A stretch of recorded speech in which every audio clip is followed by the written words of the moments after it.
ঠাকুর বলছেন, পাড়া পড়শি তোর নিপাত গেল, তুই বসে সুখ খাবি বুঝি, যা ছুটে যা ওদের বাঁচা, ওরাই যে তোর বাঁচার পুঁজি।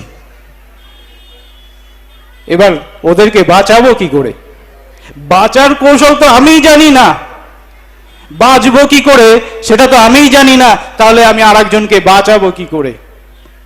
তাহলে আগে আমাকে বাঁচতে হবে। আমি বাঁচবো কি করে? সকলকে জয়গুরু।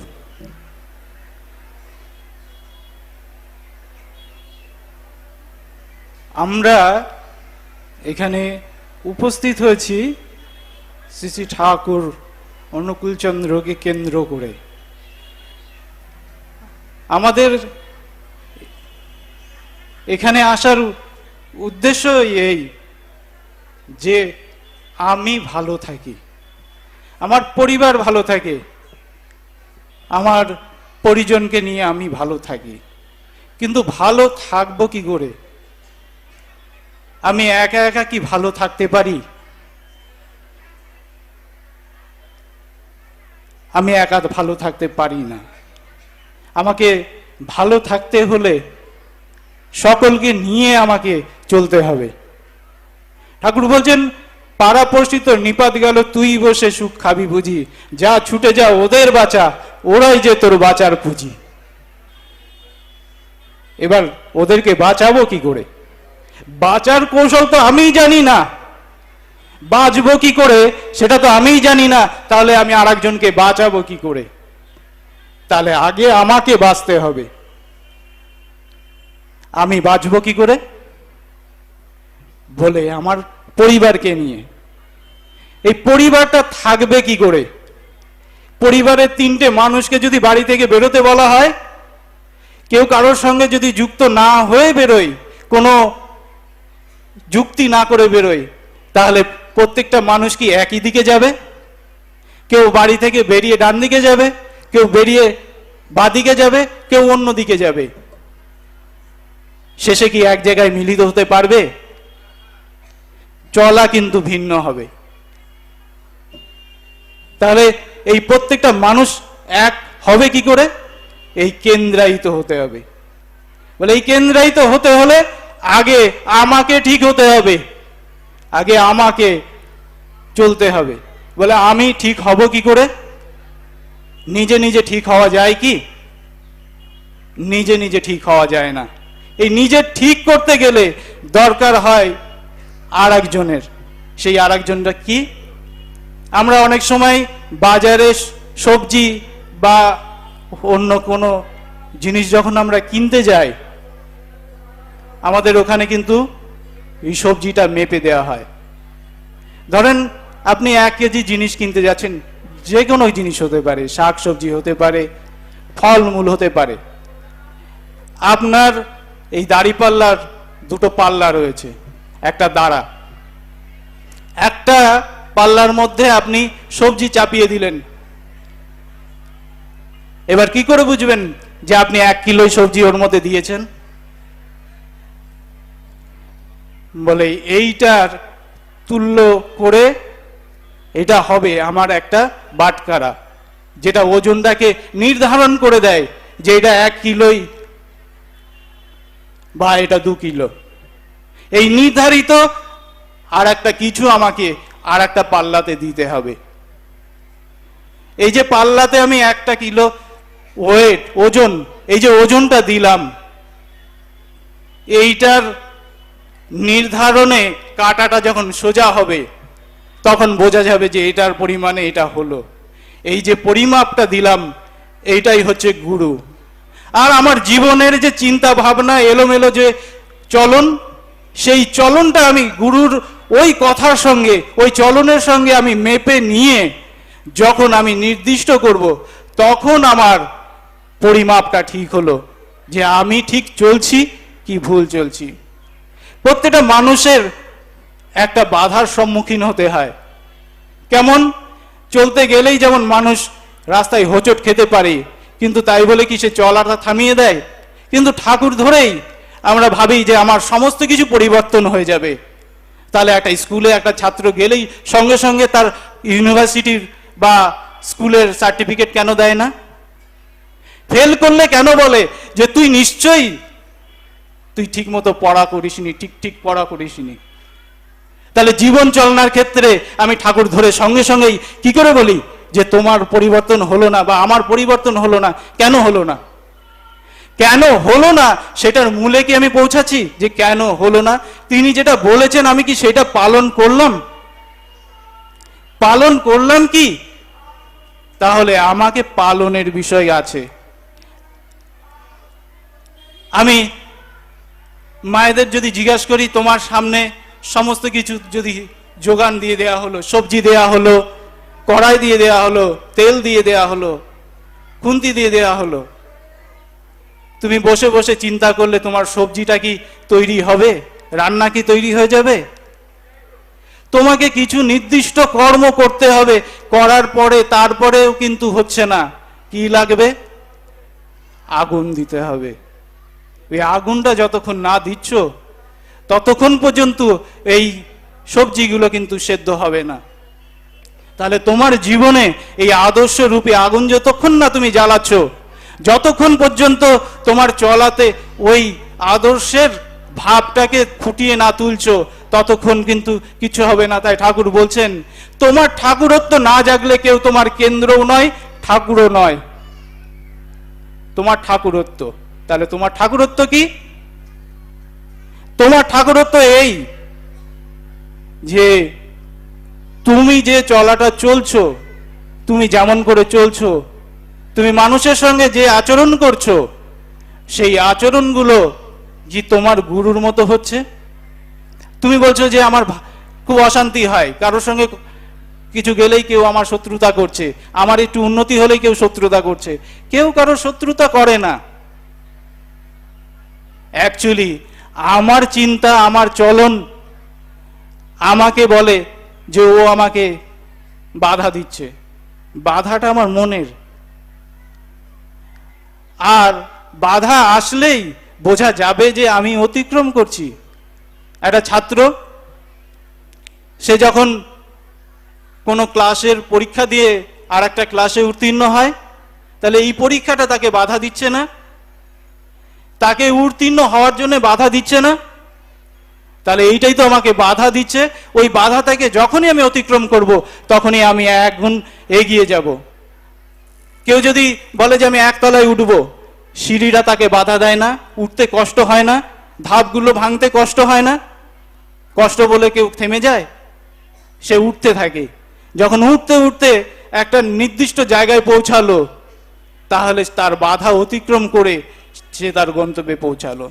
তাহলে আমার ঠাকুরত্ব জাগাতে গেলে তুমি সবজির একটা ব্যাগ নিয়ে যখন বাজারে যাচ্ছ, এই সবজিওয়ালার সঙ্গে তুমি যে রকম ভাবে কথা বলছো, একটা দোকানে গেলে তুমি সেই মানুষের সঙ্গে, সেই ব্যবসাদারের সঙ্গে যেভাবে কথা বলছো, তোমার ঠাকুর হলে কি সেইভাবেই কথা বলতেন? তুমি সেটা বিবেচনা করো। আর যদি তোমার ঠাকুর হলে যেমন করতেন, তুমি সেই রকম করছো কিনা সেই প্রয়াসটা করো প্রতিনিয়ত।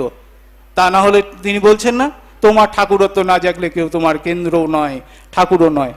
তাহলে আমি কার পুজো করছি? কোন ঠাকুরের পুজো করছি? তাহলে এই যে অভ্যাসটা আমি করলাম, কি তুমি যা করছো আমিও তাই করছি।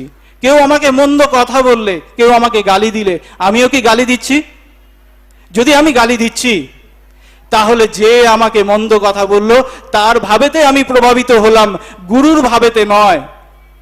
যদি আমি গুরুর ভাবেতে প্রভাবিত না হচ্ছি, তাহলে এই মন্দটাই আমাকে আকর্ষণ করবে, আমাকে বারবার ওই দিকে কেন্দ্রায়িত করবে। আচার্যদেব একদিন বলছেন, বছর কিছুদিন আগেকার ঘটনা, বছর দুয়েক আগেকার ঘটনা, তার থেকেও বেশি হতে পারে। তিনি বলছেন যে তারই এক পরিচিত কেউ তাকে একটা খারাপ ভাবে কথা বলছেন, খারাপ অভিসন্ধি দিয়ে একটা কথা বলছেন। এই কথাটা শোনার পরে তার মনের মধ্যে একটা খারাপ লাগা তৈরি হলো। তখন তিনি রয়েছেন পুরীতে, আর ওখানে পুরীর উৎসব হবে। তো ওখানকার যিনি উৎসবের দায়িত্বে আছেন, তিনি আচার্যদেবকে বলছেন, একবার মাঠ পরিদর্শনে যাবেন? আর ওনার মনের মধ্যে এই যে ভাব, খারাপ লাগা যখন তৈরি হলো কারোর কথাতে, তিনি চেষ্টা করলেন ওনার যে ওয়াইফ তার সঙ্গে কথা বলার জন্যে। তিনি গিয়ে দেখলেন তিনি ঘুমাচ্ছেন, কথা বলতে পারলেন না। মনের মধ্যে ওই ভাবটা তাকে বারবার দগ্ধ করছে। যখন মাঠ পরিদর্শনের কথা যখন বললেন, একজন বললেন হ্যাঁ যাব। ওইখান থেকে মাঠে যেতে মাত্র 10 মিনিট সময় লাগে। তিনি গাড়িতে উঠেই ঠাকুরের সঙ্গে বলছেন যে আমি এই বাক্যালাপ করতে থাকলাম যে ঠাকুর তুমি আমার মধ্যে পূর্ণরূপে নেই, যে অন্য একজনের কোনো কথা আমার মনকে দগ্ধ করছে। তুমি কি পূর্ণরূপে নেই আমার মধ্যে? তুমি কেন আমার মধ্যে পূর্ণরূপে নেই? তুমি আমার মধ্যে পূর্ণ হয়ে যাও। এই যে বলছেন যে আমি ঠাকুরের সঙ্গে এই কন্টাক্ট করতে থাকলাম যে তুমি থাকো, তুমি থাকো, তুমি থাকো। বলছেন আমি যখন মাঠে গিয়ে পৌঁছালাম তখন আমার মধ্যে যে খারাপ লাগাগুলো ছিল নির্মূল হয়ে গেল। ঠাকুর মনে হলো আমার মধ্যে সম্পূর্ণরূপে চলে এলেন। আমার মনের মধ্যে তিনি যদি সম্পূর্ণ থাকেন তাহলে কারোর কোনো কথা, কারোর কোনো মন্দ আচরণ আমাকে প্রভাবিত করবে না। কারণ তুমি তো আমার মধ্যে পূর্ণ হয়ে আছো, আমাকে কে প্রভাবিত করতে পারে? তুমি তো আমাকে প্রভাবিত করবে, তোমার চলাটাই আমাকে প্রভাবিত করবে। ঠাকুর বলছেন কথা কইবি গুড়ের মতো লেপ্টে রবে গায়ে, সত্য কথা রুষ্ট হলে উল্টো পানে ধায়। যা আমি বলছি কাউকে, আমাকে যা কিছু বলতে পারে, আমি যখন কাউকে কথা বলছি তখন আমি বুঝে কথা বলছি কিনা, যে এইটা তার মনে খারাপ লাগা দিতে পারে। এই তো 2 দিন আগে আমি যখন দেওঘর ছিলাম, আচার্যদেব এক কথা প্রসঙ্গে বলছেন যে আমি একজনকে একটা কথা দিলাম, দিয়ে কোনো কারণবশত একজন বিশিষ্ট মানুষ ওখানে এসেছিলেন, তার সঙ্গে আরেকজনকে বলেছিলেন যে আমি যদি না হয় ঠাকুর বাড়ি দিয়ে যদি আসেন তাহলে তুই কিন্তু কথা বলিস। আর সেই মানুষটার প্রোগ্রামটাই এরকম হলো, তিনি সরাসরি বর্দাবাড়িতে শ্রী আচার্যদেবের ওখানেই এলেন, আর ঠাকুর বাড়ি যাওয়া হয়নি। তো ওখান থেকেই সে রিটার্ন করছে। আর তিনি বলছেন যে আমি পরের 2 দিন পরে বলছেন যে আমি তো পরের দিনই বলছেন যে আমি তো ভুলেই গেলাম। আমাকে মনের মধ্যে শুধু নক করছে যে আমি ওই মানুষটাকে তো কালকে বললাম না এরকম বিষয়। রাত্রিবেলায় তখন মনে হচ্ছে তিনি ঘরে যখন চলে গেছেন তখন তিনি বলছেন আমি এখনো আমাকে রেকটিফাই করতে থাকি যে আমার দ্বারা এতটুকু যেন বিচ্যুতি না হয়। এতটুকু যদি বিচ্যুতি হয় আমার, আমি এমন বিচ্যুতি করতেই পারি না, কারণ আমি তোমার মানুষ, আমি তোমার মানুষ, আমি ঠাকুরের মানুষ। এটাই তোমার পরিচয় হওয়া উচিত। তাহলে ঠাকুরের মানুষের পরিচয় কিরকম হবে? স্বচ্ছ, পরিষ্কার। ভুল করলেও তুমি স্বীকার করে নাও যে আমার ভুল হয়েছে, স্বীকার করে নাও। আমাদের সাধারণভাবে অসুবিধা এইটাই যে আমরা স্পষ্টভাবে কথা বলতে পারি না। যেটা আমার মনের মধ্যে ভাব আসে আমি সেই কথা বলতে পারি না, আমি ইনিয়ে বিনিয়ে কথা বলতে যাই মানুষের সঙ্গে, আর এটাই দ্বন্দ্ব হয়। কারোর সঙ্গে কোনো বচসা হলে আমি ভাবি যে কি ভাববে, কি ভাববে, কথা বলবো। এইরকম একটা ঘটনা যদি বলছেন যে দুটো পরিবারের মধ্যে একটা সামান্য কোনো একটা বিষয় নিয়ে তাদের দুটো পাশাপাশি পরিবারের মধ্যে একটা সংঘর্ষ, তাদের মধ্যে একটা দ্বন্দ্ব তৈরি হয়। এই দ্বন্দ্ব তৈরি হওয়ার পরে দীর্ঘ প্রায় 20 বছরের উপরে তাদের সঙ্গে কোনো কথাবার্তা নেই, কথাবার্তা নেই। একজনের বাড়িতে ঠাকুরের অনুষ্ঠান হবে, সৎসঙ্গ হবে, সে 20 বছর পরে কি করেছে, হঠাৎ তার মনের মধ্যে বাসনা জেগেছে। সে পরিবারের সমস্ত মানুষজনকে ডেকেছে, তার আত্মীয়, তার মানে আত্মীয় মানে সন্তান, নাতি পুতি সবাইকে ডেকেছে। আর ডেকে বলছে চল ওই পাশের বাড়িতে গিয়ে তারা হাত জোর করে তাদের কাছে উপঢৌকন পৌঁছে বলছে আমাদের বাড়িতে সৎসঙ্গ আছে, আপনি আসবেন, আপনারা সবাই মিলে আসবেন সপরিবারে। এই যে বলা, আর তার পর মুহূর্তে রেজাল্ট যে তারা তার পরিবারের সকলকে ডেকে নিয়ে ওই বাড়ির সৎসঙ্গে এসে উপস্থিত, তারা প্রত্যেকেই বলছে এই একটা মুহূর্ত শুধু তার কাছে পৌঁছানো, যে আমি যদি পৌঁছাই, আমার আর তার ভিতরে যদি কোনো দ্বন্দ্বও থাকে, আমি পৌঁছালেই সেটা কেটে যেতে পারে। তাহলে আমাকে তো পৌঁছাতে হবে। ঠাকুর আমাকে কেমন করে বলছেন চলতে, সেই চলাটা আমি শুধু মিলিয়ে নেব, যে আমি যেটা করছি কারোর সঙ্গে, সেটা কি আমার ঠাকুর এরকম করতেন? শুধু তুমি তোমার এই আচরণে, তোমার চলায়, তোমার চিন্তায় তুমি এরকম করে বলতে থাকো, করতে থাকো, তাহলেই দেখবে যে তোমার আর তোমার পরিবারের মধ্যে সামঞ্জস্য কি আসবে। এইবার এই যে তুমি চললে ঠাকুরকে নিয়ে, তুমি এই যে গুরুকে নিয়ে তুমি চলছো, এই চলাটাকে তোমার পরিবারের মধ্যে ছড়িয়ে দাও। তুমি তোমার পরিবারের মধ্যে যখন ছড়াচ্ছ, তার সঙ্গে তোমার পরিবেশের মধ্যে ছড়িয়ে দাও। পরিবেশের মধ্যে ছড়াবে কি করে? এখন এই যে চলছে ডিপি ওয়ার্ক, দীক্ষাপত্রের কাজ বলছেন, আমরা ভাবছি যে কি না কি, কিছুই নয়। ঠাকুর বলছেন যজন যাজন ইষ্ট ভীতি করলে কাটে মহাভীতি। আমরা ভুলে গেছি। আমি শুধু নিজেরটুকু ঠিক করতে গিয়ে আমি বুঝছিই না যে আমার যা করণীয় আমি সেটা করছি না। তাহলে নিচে শুধু বাঁচা যায় না, বাঁচতে গেলে সকলকে নিয়ে যখন বাঁচতে হবে, তাহলে আমি যে ভালো আছি তোমাকে নিয়ে, সেই ভালো থাকার কথাটা সেই বাড়িতে গিয়ে পৌঁছাও। দরকার হলে সারা দিনের মধ্যে একটা বাড়িতে গিয়ে পৌঁছাও।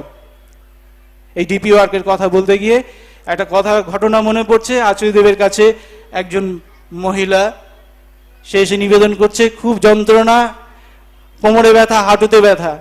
সে একজন ভলিবল চ্যাম্পিয়ন, এখন এমন ব্যথায় জর্জরিত, সে হাঁটা চলা পর্যন্ত করতে পারছেন না। আচার্যদেবের কাছে বলার পরে আচার্যদেব তাকে বললেন যে এই যে এখন সবাই ডিপি ওয়ার্ক করে, তুমি করলেই তো পারো, তুমি তো বেরোলেই পারো। সবাই বেরোচ্ছে, সবাই ছুটে ছুটে, অন্তত একটা বাড়িতে গিয়ে একটা মানুষকে তুমি লক্ষ্য করে তার কাছে গিয়ে তুমি তার সঙ্গে ঠাকুরের কথা বলো, ইষ্ট প্রসঙ্গ করো, যাও এটা করো। কিছুদিন আগে আচার্যদেবের কাছে সেই মহিলা এসে আচার্যদেব যেখানে বসেন, সেখানে সবাই যেখানে বসেন সেখানে এসে বসে পড়েছেন। আচার্যদেব সঙ্গে সঙ্গে জিজ্ঞাসা করছেন, এই কি হলো? বলছে অনেক চিকিৎসা করেছি, অনেক চেষ্টা করলাম, অনেক ডাক্তার দেখিয়েছি, কিছু হয় নাই। বিশ্বাস নেই তো, তাই আপনি যা বলেছিলেন তা আমি করিনি। এই সমস্ত কিছু করার পরে যখন দেখলাম কিছুই হচ্ছে না, তখন ভাবলাম যে করেই দেখি। আমি ডিপি ওয়ার্ক শুরু করলাম। তারপরে এখন এই যে আমি এখন সব পারি, আমি বুঝতে পারি। বলছে আবার ভলিবল খেলতে পারবো না? হ্যাঁ, এখন আবার পারবো আমি খেলতে। তাহলে এই যে ভিতরে যে প্রত্যয় তৈরি হলো, কোথা থেকে? যে আমি যখন তার কথাটা কাটায় কাটায় পালন করলাম, অটোমেটিক হলো। এক দম্পতি এসছে আচার্যদেবের কাছে, তাদের বহু বছর বিয়ে হওয়ার পরে তাদের সন্তান হয়নি। তারা ডাক্তার দেখিয়েছে, চিকিৎসা করিয়েছে, যা যা করণীয় করেছে, আইভিএফ পর্যন্ত তার করার পরে সাকসেস হয় নাই। অত সামর্থ্য নেই যে সে বারবার আইভিএফ করবে। আচার্য বললেন, তাহলে যদি নাই পারবি, তাহলে একটা দত্তক নিবি, দত্তক নিয়ে চলবি। এই দত্তকের কথা বলতে গিয়ে তিনি শ্রীকৃষ্ণের কথা বললেন। বলে যে এক মায়ের গর্ভে সে জন্মালো, কোথায়? কারাগারে। যেখানে শ্রীকৃষ্ণ জন্মালেন তার আগে তার সাতটা ভাই তার মারা গেছে। কে মেরেছে? তারই নিজের মামা কংস তাকে হত্যা করেছে। আর সেই কারাগারে থেকেই তার মা এই প্রত্যয় তার মনের মধ্যে তৈরি করেছে যে আমি একজন সুনাগরিক দেব, যে এই প্রজাদের রক্ষা করবে। তিনি প্রচেষ্টা করে গেছেন। তাহলে এই যে করার মধ্যে দিয়ে তিনি প্রচেষ্টা করে গেছেন, তারপরে তিনি জন্মালেন। যখন জন্মানোর পরে তাকে তো রক্ষা করতে হবে, তাকে রক্ষা করার জন্য কোথায় তাকে পাঠানো হলো? আর এক মা, তিনি সন্তান জন্ম দিয়েছেন মৃত, তার কাছে পৌঁছে দিলেন। কিভাবে পৌঁছালো সেটা তো আপনারা জানেনই। সেটা এক একটা প্রত্যেকের মনের মধ্যে সেই ভাব থেকে তারা তাকে রক্ষা করে তাকে পৌঁছেছেন। তিনি নিজেকে রক্ষা করতে থেকেছেন ওখানে। বলছেন যে তোর গর্ভেও সন্তান আসেনি, তাহলে তুই এই যে মা, এই যে পালিত মা যিনি, কেউ আমরা যদি জিজ্ঞাসা করি শ্রীকৃষ্ণের মাকে, আমরা প্রথমেই বলবো যশোদা। আমরা কি বলবো? দেবকী। প্রথমে আগেই বলে ফেলি যশোদা, কেউ কেউ বলি দেবকী। তাহলে দুজনেই তার মা, একজন গর্ভধারিণী আর একজন পালিত। কিন্তু তিনি পালন করেছেন, কোথাও মাতৃত্বের অভাব ছিল? এতটুকু প্রত্যয় তার ছিল যে সে তার নয়? তিনি এতটুকু কার্পণ্য করেছেন তাকে শাসন করতে? করেননি। তিনি যা যা করণীয় সমস্তটা তাকে করেছেন। তাহলে এক মাতৃত্ব থাকলেই তুই মা হওয়া যায়। তুই সেই ভাবটা রাখ, তারপরেই দেখবি হবে। যা করার করা যাবে, দত্তক নিলে নেওয়া যাবে, তুই আগে এইটাকে রাখ, এই ভাবটাকে রাখ। আর গিয়ে ওখানে ডিপি ওয়ার্ক শুরু কর। সে ডিপি ওয়ার্ক যখন করতে শুরু করলো, তারপরে হঠাৎ খবর পাঠাই প্রায় 2-3 মাস পরে, বলছে যে তার একটা সুখবর এসছে, তার গর্ভে সন্তান এসছে। ডাক্তারকে দেখিয়েছে, পজিটিভ। তার এখন একটা কন্যা সন্তান হয়েছে। কন্যা সন্তান হওয়ার পরে সে আচার্যদেবের কাছে চিঠি লিখেছে, আমার মনের অবস্থা যখন খুব খারাপ ছিল, তোমার কাছে যখন আমি গেছি, তুমি আমাকে এই পদ বলে দিলে যে দীক্ষাপত্রের কাজ কর। মনের মধ্যে শুধু সন্তানের বাসনা ছিল, আমি পাইনি। যে মুহূর্ত থেকে আমি ঠাকুরের কাজের জন্য আমি নিজেকে নিয়োজিত করলাম, আমি ভুলে গেলাম আমার সন্তানের প্রয়োজন আছে। আমি আনন্দে ঘুরতে শুরু করলাম, মানুষের দরবারে দরবারে ঘুরতে থাকলাম, মানুষকে যাজন করতে থাকলাম, ঠাকুরের কথা বলতে থাকলাম। ঠাকুর আমার কোল আলো করে সন্তান এনে দিল। বলে আমরা যখন তোমাকে নিয়ে চিন্তা করব, তখন তুমি আমার প্রয়োজনটাকে বুঝবে। আর আমি যদি আমার প্রয়োজন নিয়ে তোমার কাছে যাই, তিনি এতটুকু আমাকে দেবেন না, এতটুকু দেবেন না। কারণ তিনি আমার প্রয়োজন বোঝেন। একটা মা বা একটা পিতা যদি তার সন্তান কিছু বেগরবাই করে, যতই সে বায়না ধরুক, দিতে চায় কি?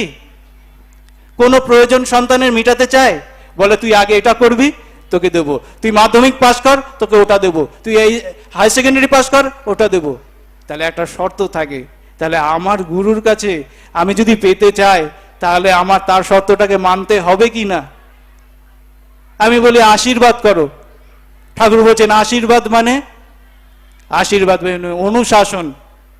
যে অনুশাসন মেনে চললে পরে আমি যেটা পেতে চাইছি সেটা হতে পারে। এক বাটি দুধ আছে, এই দুধটাকে মায়েদের যদি বলা হয় এটাকে ছানা করতে হবে, তাহলে একটা প্রক্রিয়া আছে না ছানা করার? আছে তো? তাহলে সেই প্রক্রিয়াতে যখন আপনি দুধটাকে প্রসেস করবেন, তখন সেটা ছানা হবে। আবার যদি বলা হয় ওই বাটির দুধটাকেই ছানা না দই করতে হবে, তাহলে কি একই পদ্ধতি অ্যাপ্লাই করবেন? করবেন না তো। আলাদা পদ্ধতি আছে না ওটার দই করার জন্য। তাহলে সেই পদ্ধতিটা যখন অ্যাপ্লাই করবেন, তখন সেটা দই তৈরি হবে। তাহলে ওই বাটিরই দইয়ের উপরে, দুধের উপরে আশীর্বাদ হবে, ওটা দই হবে না ছানা হবে। যে প্রক্রিয়া আমি, যে প্রসেসটা আমি অ্যাপ্লাই করব, তাহলে সেই মানুষটা সেই রকম হবে। যে রকম ভাবে আমি তার উপরে তার জীবনে সেটা অ্যাপ্লাই করব, সেই রকম ভাবে আমি সেই আশীর্বাদটা পাবো। তাহলে যে অনুশাসন পালন করলে আমি যেটা হতে চাইছি সেটা পাবো। ছাত্র যদি তার লক্ষ্যকে পেতে চায়, তাহলে তাকে সেই অনুশাসন পালন করতে হবে।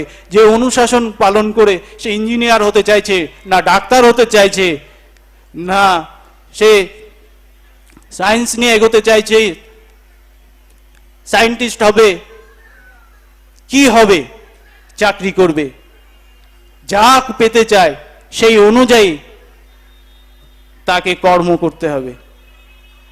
যদি না করি, আমাদের করতে গিয়ে কি হয়, মনের মধ্যে স্প্লিট মেন্টালিটি তৈরি হয়, দ্বন্দ্ব তৈরি হয়।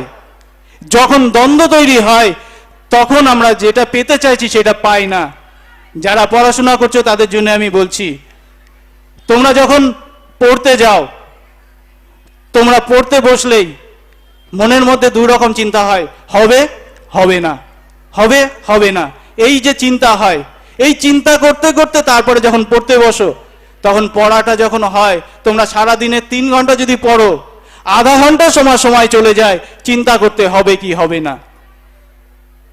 আর এই চিন্তার মধ্যে দিয়ে যখন তুমি লাস্টে গিয়ে বলো যে আমার তো রেজাল্ট আমি পেলাম না, আমার তো চাকরি হলো না, বা আমার তো রেজাল্ট ভালো হলো না, তাহলে এই যে তুমি আধা ঘন্টা সময় সারা দিনের মধ্যে নষ্ট করলে, হিসাব করলে দেখা যাবে সারা বছরে তুমি 3 মাস সময় নষ্ট করেছো তোমার এই পড়াশোনার জায়গা, আর 9 মাস তুমি প্রস্তুতি নিয়েছো। তাহলে যে 12 মাস প্রস্তুতি নিয়েছে তার রেজাল্ট ভালো হবে না, তোমারটা ভালো হবে। তাহলে এই স্প্লিট মেন্টালিটিটাকে আগে এক করো, যে আমি চিন্তা করব কি করব না, আগে এক করো, করে তারপরে ভাবো যে কি করব। যদি আমার সাকসেস পেতে হয় তাহলে মনের মধ্যে হবে নার গল্পটাকে তাড়িয়ে ফেলতে হবে আগে। এইটা যদি আমি তাড়িয়ে ফেললাম তাহলেই দেখা যাবে যে আমি সাকসেস হয়ে গেছি। কেউ যদি ব্যবসা করছি, ব্যবসা করতে গেলে আগে ব্যক্তিটাকে ঠিক হতে হবে, আমি মানুষ হিসাবে কেমন, আমি মানুষ হিসাবে যে পরিবারের মানুষের ভাবটাকে বুঝতে পারি কিনা, বাড়ির সন্তানের ভাব, স্ত্রীর ভাব, তাদের ভাবটাকে বুঝি কিনা। যদি তাদের ভাবটা না বুঝি তাহলে সমাজে যে মানুষের চাহিদা কি সেটাই বুঝবো না। ব্যবসার বিষয়ই হচ্ছে যে চাহিদা পূরণ। আমার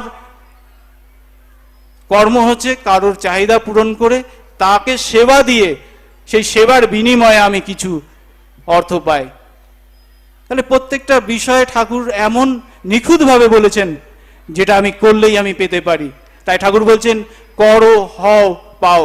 না করে যে পেতে চায়, দুঃখ তার পিছে দেয়। আমি দুঃখ পাওয়ার পিছনে একটাই কারণ। তাহলে আমাদের করণীয়টাই এরকম। তাহলে একটা ব্যক্তি যদি তৈরি হয় তাহলে সমস্ত কিছুই আস্তে আস্তে সুন্দরভাবে গড়ে উঠবে, সুন্দরভাবে হয়ে উঠবে। আমি ব্যক্তি হিসাবে কেমন হতে পারি, কেমন করে চলতে পারি, প্রতিনিয়ত এই করার মধ্যে দিয়ে সবাই আমরা এই প্রচেষ্টাতেই নিজেকে নিয়োজিত করব। সকলের মঙ্গল প্রার্থনা করি। আমি এখানে শেষ করছি। জয় গুরু।